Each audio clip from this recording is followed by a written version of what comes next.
Les gars, le seul remède de Limbi Lobé, c'est le professeur Baïbek. Le professeur Baïbek, les gars, sur cette chaîne de télévision, déconstruit les élucubrations de Limbi Lobé. Limbi Lobé. Il le met à sa place. Voilà. Désormais, c'est clair. Il fallait quelqu'un comme le professeur Baïbek face à cette Limbi Lobé. C'est de ça qu'il s'agit, les gars. Écoutons un peu voir. Likez cette vidéo, hein.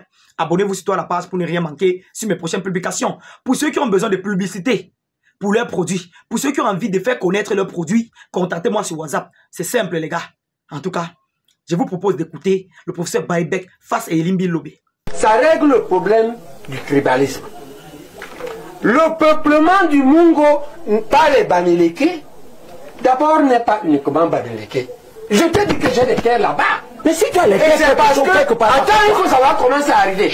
Oui. Ça arrivé, c'est une immigration qui concerne fondamentalement, pas seulement les Bamileke, mais en plus,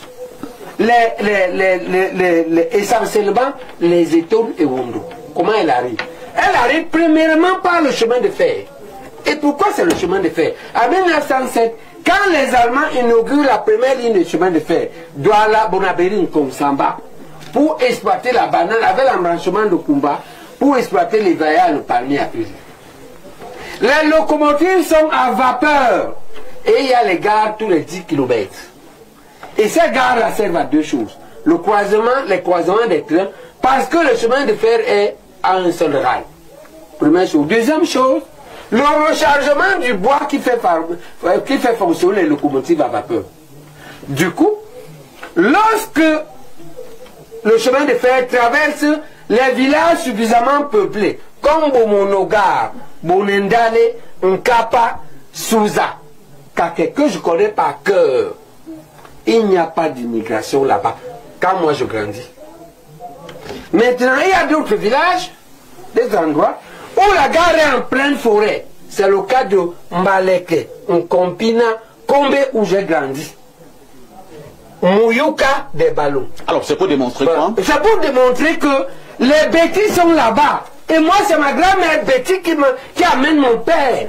Et c'est pourquoi j'ai les terres là-bas. Est-ce qu'il y a eu un souci? Non, il dit que les Bamileke sont venus arracher les terres. Les Bamileke arrivent là-bas, non pas pour arracher les terres, mais parce qu'ils veulent profiter de l'emploi qu'il y a dans la plantation de bananes OCB devenu PHP que les colons créent.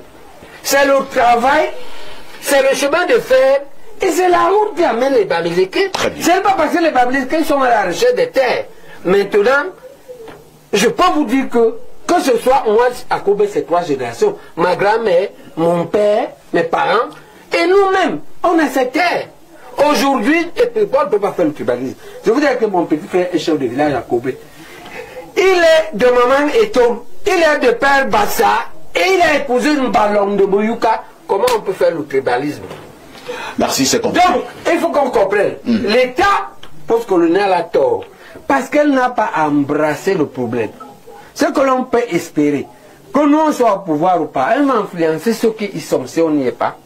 Pour qu'on crée on fasse une réflexion sur la multitribalité. Et qu'on fasse un code de la tribalité et de l'autochtonie. Quelque chose comme on peut imaginer que dans chaque commune, ou dans chaque village, et il y a 10 000 villages en moyenne au Cameroun, on dit c'est 15 000. On peut déterminer une zone autochtone pour les coutumes et les traditions, et sur lesquelles on ne peut pas acheter. On peut interdire que cette zone, vous ne l'achetez pas. Parce que chez les Ewondo, ils vont faire le Tcho, parce que chez les Douala, ils vont faire le Ngondo là-bas. Et on détermine une zone commerciale que tout le monde peut louer. Et une zone résidentielle où on dit que tu peux résider là-bas, tu peux acheter. Mais tu ne peux pas acheter plus de 1000 hectares. Et parce que je ne suis pas sûr que ma solution là est bonne. Mais il faut une réflexion en cours pour gérer notre multitribalité. C'est compris. La faute, c'est donc quand les peuples font non les fautes. Il faut reconnaître que la gouvernance, c'est ça, c'est pour résoudre les États, c'est pour résoudre les problèmes que nous pouvons résoudre, ni en famille, ni en ethnie, et ça commence en commune, et il y a les problèmes au niveau central. L'État postcolonial, qui arrive accidentellement, avec les gens impréparés, n'a pas eu le temps de réfléchir sur ça. Parce que toute son énergie est sur la conservation du pouvoir et la survie. Aujourd'hui, on peut espérer qu'on va avoir une nouvelle gouvernance, on ne sait pas si c'est nous, mais on veut dire que ce soit nous, que ce soit pas nous, on va influencer ça. Il faut, c'est-à-dire que les pleurs des Limbi, que Douala et le littoral est dominé par les Bamileke, est légitime. Ce qui n'est pas légitime et ce qui est faux, c'est de leur attribuer ça et de dire que parce qu'ils sont intrinsèquement mauvais, et dire qu'il faut tenir des propos haineux. C'est ça le problème. Mais le problème, c'est ça le problème. Et le problème arrive parce que l'État n'a pas voulu embrasser ce problème. Il nous laisse chacun se débrouiller. Il laisse le riche Bamileke acheter toutes les terres du pauvre Douala gourmand qui vend toutes les terres, il vend les terres et ça va rester à l'hôtel. Et sa petite fille dit que celui qui a acquis le nationalisme. C'est ça le nationalisme. Voilà. On passe la parole à Elimbi Lobé. Elimbi Lobé, au départ de l'action, s'il vous plaît, on vous a compris. C'est l'important de l'État. On vous a compris. Non, c'est très important. C'est l'incompétent de l'État appelle. Ce n'est pas le problème, un peu le problème américain, mais ce n'est pas le problème de si l'État est incompétent, vous allez tuer les ballons.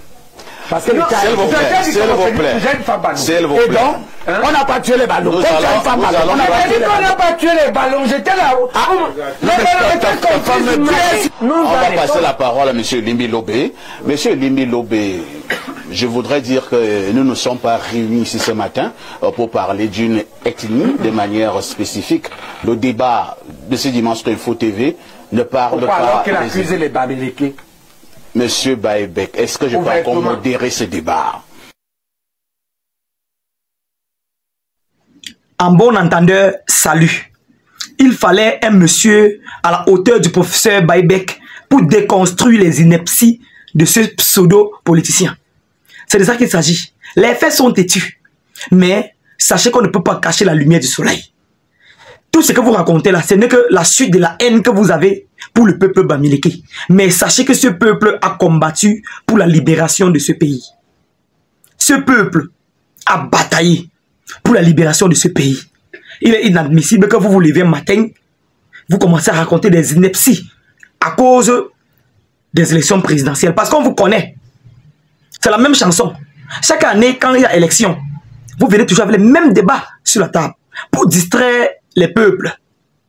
On vous connaît avec la manipulation. Sachez que ça ne doit pas marcher. Cette fois-ci, nous sommes à jamais lucides.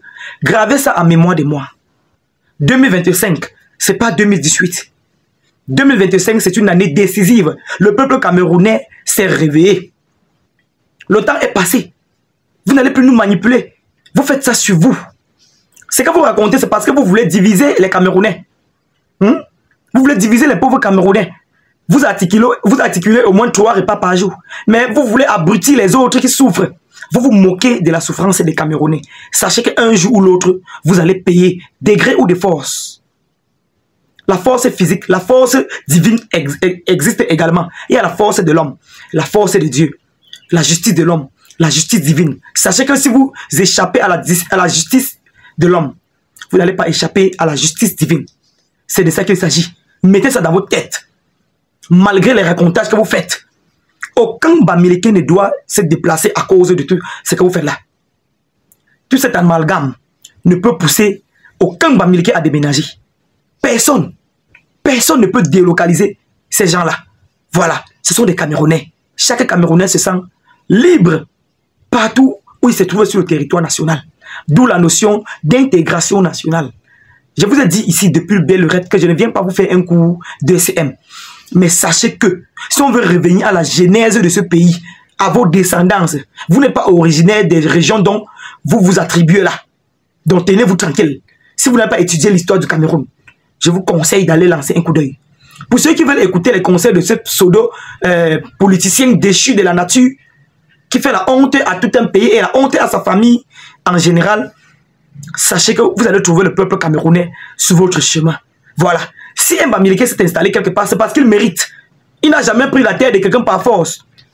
Aucun autre Camerounais n'est jamais parti s'installer dans une localité qui lui convient. Et on a refusé. Hein? Pourquoi toujours vouloir victimiser? Certaines personnes racontent que les Bamileke ne vendent jamais leur terrain. Qui vous oblige à vendre les vôtres? Ayez un peu de la matière grise. Voilà. Tout est bien, qu'ils finissent bien. Les gars, s'il vous plaît, likez cette vidéo pour le professeur Baïbek. Pour ceux qui veulent passer les publicités dans mes vidéos, pour ceux qui veulent faire connaître certains de leurs produits, veuillez me contacter sur WhatsApp. Vous voyez, non, les gars, on doit causer. En tout cas, c'était Kevin Fopa, le commandant des buzz sur les réseaux sociaux.